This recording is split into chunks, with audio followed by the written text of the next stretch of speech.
Bine v-am găsit, dragii mei din Zodia Berbec, oriunde v-ați afla. Bine ați venit tuturor pe canalul meu Tarot Flor de Loto, numele meu este Nina și ca de obicei mă bucur să vă am alături la fiecare lectură, atât pe dragii mei abonați, cum de asemenea și pe toți cei care poate sunteți pentru prima oară aici pe canal. Azi voi face o lectură generală pentru zodia voastră, o lectură care are legătură cu perioada cuprinsă între 15 și 31 ianuarie 2025.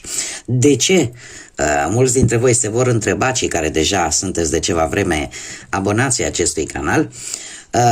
Fac aceste lecturi speciale la evenimente speciale și uite că tocmai ce am traversat un eveniment important, această lună plină, primă lună plină a anului 2025, luna plină supranumită și luna lupului. Anul acesta, această lună plină cade în zodia Rac și ce este cel mai important și care vă va afecta într-o oarecare măsură mai mult pe voi, dragilor, de ce? Pentru că avem și un Marte retrograd în semnul Racului. De asemenea, alte zodii cardinale, la fel ca și voi, vor fi afectate un pic mai mult de această influență a lunii, cei din Balanță, Rac sau Capricorn.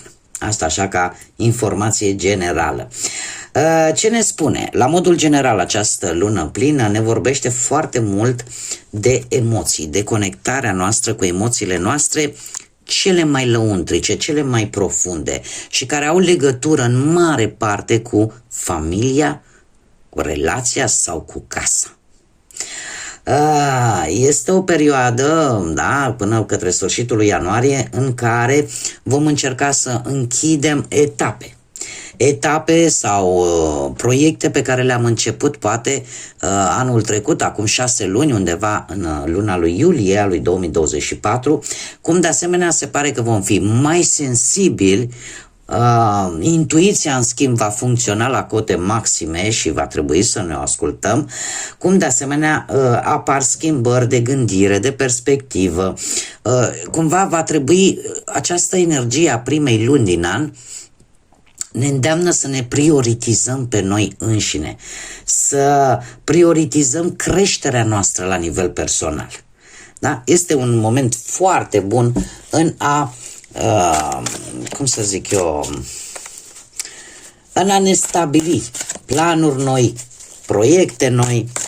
Iar pe voi, dragilor, în mod special această lună plină anunță un an cu multe schimbări, cu multe mișcări și ți se cere să nu pierzi legătura cu familia sau să te reîntorci la rădăcinile tale de bază, da, relaționate cu familia, cum de asemenea anunță schimbări și dacă nu schimbări relaționate cu viața familiară, atunci schimbări relaționate cu casa, cu locația. Da? Bun, haideți să vedem care este energia voastră în acest moment.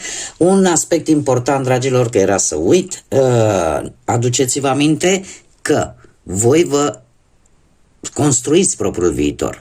Așa că vă rog din suflet să luați decât acele mesaje care rezonează cu voi, iar restul lăsați-le să zboare în univers, pentru că sigur sunt pentru alte energii, pentru alte persoane care într-o mai mică sau mai mare măsură au o legătură cu zodia Berbec. Cum de asemenea această lectură este pentru toți cei care aveți zodia ca atare, da, soarele în Berbec, ascendentul în Berbec, luna în Berbec, Venus în Berbec sau oricare altă planetă importantă sau aspect astral important pentru voi din harta voastră astrală.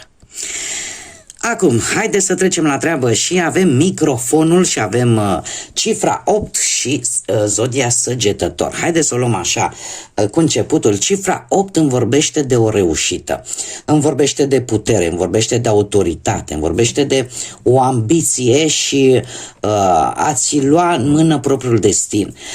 De asemenea ne vorbește de acea ordine cosmică în care lucrurile cumva trebuie să se întâmple într-un anumit fel.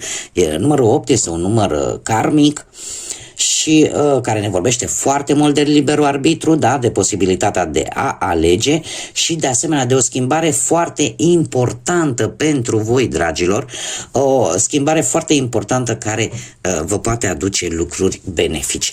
De asemenea, zodia Săgetător vine și ea cu această energie entuziastă, cu această sete de aventură, de a cunoaște mai mult și acea putere de convingere.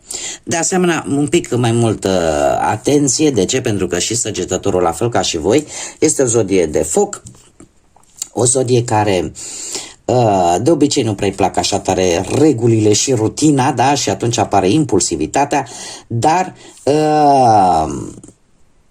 eu aș spune că ar trebui cumva să încercați să ascultați un pic mai mult sau să lăsați dreptul la replică și celelalte persoane. Cumva asta ține foarte mult de zodia Săgetător și probabil că anumite caracteristici cumva le împrumutați, poate cu sau fără voia voastră.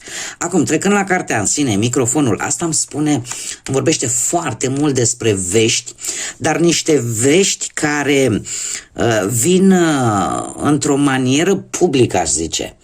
Adică nu vin într-un fel sau altul pentru unii dintre voi.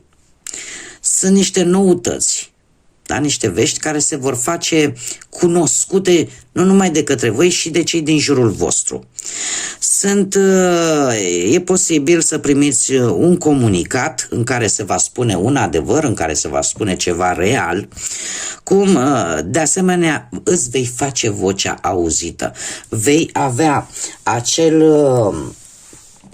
cum să zic eu, nu vei mai tăcea. Cumva, din ce am văzut eu în lecturile, ultimele lecturi pe care eu le-am văzut și cele pe decembrie și cele generale pe ianuarie, ați fost într-o perioadă în care parcă răbdarea v-a fost pusă la încercare. Și uite că se pare că vine un moment, pentru unii dintre voi cel puțin, în care vei spune: știi ce, am strâns destul, sunt ca o bombă cu ceas, trebuie să scot toată această nemulțumire, toată această energie negativă pe care tot am strâns-o. Da, și se vor spune niște adevăruri, se vor afla niște adevăruri și nu e de mirare, mai ales cu tot ce trăim în acest moment. Bun, haideți să vedem pe partea profesională ce vine pentru voi, dragilor.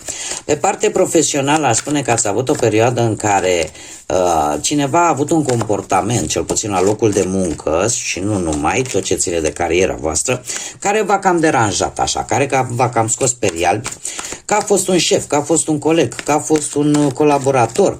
Cumva a fost cineva care nu punea preț foarte mare pe problemele voastre, da? Și sau poate unii dintre voi ați vrut să schimbați jobul și ați încercat să obțineți o părere din partea unei alte persoane care cumva nu era implicat în situația respectivă sau poate acolo unde tu îți desfășurai activitatea. În prezent avem un cavaler de cupe care îmi vorbește tare mult de proiecte care evoluează încet, dar sigur, de acea posibilitate poate de a avansa la locul de muncă sau acela de a rămâne decât cu ofertele care vin către tine, acele care voi le vedeți ferme, le vedeți avantajoase pentru voi. Și regina de bâte, care foarte bine vă poate reprezenta și pe voi pentru că reprezintă zodiile de foc, berbec, leu sau săgetător, deci foarte bine vă poate reprezenta pe voi, îmi spune că vei avea posibilitatea unei reușite foarte rapide la nivel de carieră, la nivel profesional, ori în găsirea unui nou loc de muncă, ori pur și simplu faptul că tu nu te vei lăsa, faptul că nu vei renunța. Împrumuți cumva din caracteristicile reginei de bâte, care în permanență vrea să fie în centrul atenției, căreia nu-i place un nu ca și răspuns și care are acel magnetism, are acea energie dominantă care o face să nu se lase până nu obține ceea ce își dorește. Mergem mai departe, haideți să vedem pe partea bănuților. Pe partea banilor ați traversat o perioadă, aș zice, destul de fatidică, cumva.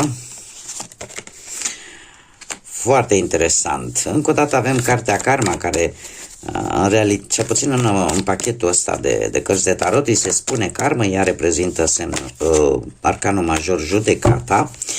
Dragilor, se pare că cu ceva timp în urmă ați traversat o perioadă în care ori poate ați plecat urechea la niște oferte bombă pe planul ăsta financiar și lucrurile nu prea au fost așa cum v-ați imaginat voi. Cert este că, sau poate nu ați reușit să obțineți informațiile necesare și unii dintre voi nu prea v-a mers bine. Nu știu, ori că ați plecat urechea la unul și la altul, nu știu, am aici zodie, ca și zodie, am zodia Capricorn. Dar ceva aici nu a fost chiar în regulă cu o anumită situație legată de bani. În prezent avem Judecata sau Karma, care îmi spune că anumite contracte, poate anumite moșteniri sau anumite documente vor fi totuși favorabile pentru voi. Și în felul ăsta, mare atenție, în felul ăsta, cumva până către sfârșitul lui ianuarie, pentru mulți dintre voi, o anumită situație în sfârșit se va termina. Toate aceste greutăți, toate aceste probleme la nivel financiar, într-un fel anume, ori că în urma unor documente, ori în urma unor situații, cum să spun eu, situații neprevăzute, da? Să te reușească să te stabilizeze, iar acest 10 de bâte îmi spune acest lucru.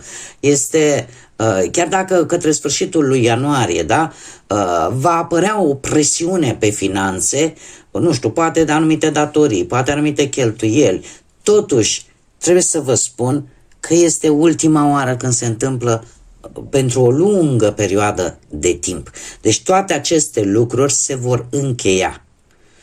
Da? Este influența acestei luni pline din Rac care pe voi vă cam dezavantajează. Acum, haideți să vedem pentru cei care sunteți într-o pereche, pe plan amoros.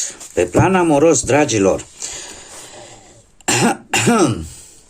eu aș spune pentru cei care sunteți deja într-o relație, angrenați, nu știu dacă zodiile de pământ vă spun ceva, Taur, Fecioară sau Capricorn, sau chiar zodia Leu, poate pentru unii, trebuie să vă spun că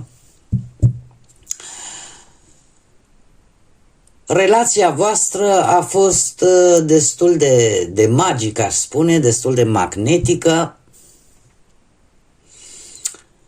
Poate, mai ales pentru doamne, ați fost mai atractiv așa în ultima perioadă, ați atras mai mult atenție, iar dacă vorbim despre domni, dacă vorbim despre domni, trebuie să vă spun că este cineva aici, un personaj feminin, care nu prea vă suportă, nu prea vă vrea binele așa. Acum, voi adaptați. Cert este că, în prezent, cu această regină de monede, poate fi perechea voastră sau pur și simplu, hai să o luăm așa mai întâi ca pereche. Această regină de monede este un personaj care în permanență cumva încearcă să pună mereu, să adauge ceva în plus relației. Poate încercați să petreceți un pic mai mult în doi. Sau poate că este cineva care pentru voi reprezintă o anumită siguranță, dar în același timp și un pic de prosperitate materială. Dar este cineva important pentru voi și trebuie să vă spun că pe planul ăsta sentimental, mai ales pentru cei care sunteți într-o relație, va răsări soarele. Lucrurile sunt bune, unii dintre voi chiar poate veți primi propuneri de căsătorie sau efectiv va fi foarte multă iubire. Cumva, dacă ați avut ceva dificultăți, ele pur și simplu vor dispărea și e posibil ca perechea voastră să fie totuși o pereche, un personaj cu un caracter așa foarte puternic, dar care în același timp oferă foarte multă dragoste. Haideți să vedem pentru cei singurei, cei care poate, din păcate, ați rămas singuri în urma căsătoriei. Au căzut, nu le mai luăm, înseamnă că nu vor să fie aici cu noi. Bun. Cei care sunteți singurei, cum am mai spus, ori în urma văduviei, ori poate că nu v-ați găsit vreo pereche până acum jumătatea, ori poate pur și simplu sunteți divorțați, separați și, în general, ați rămas în această situație de solitudine.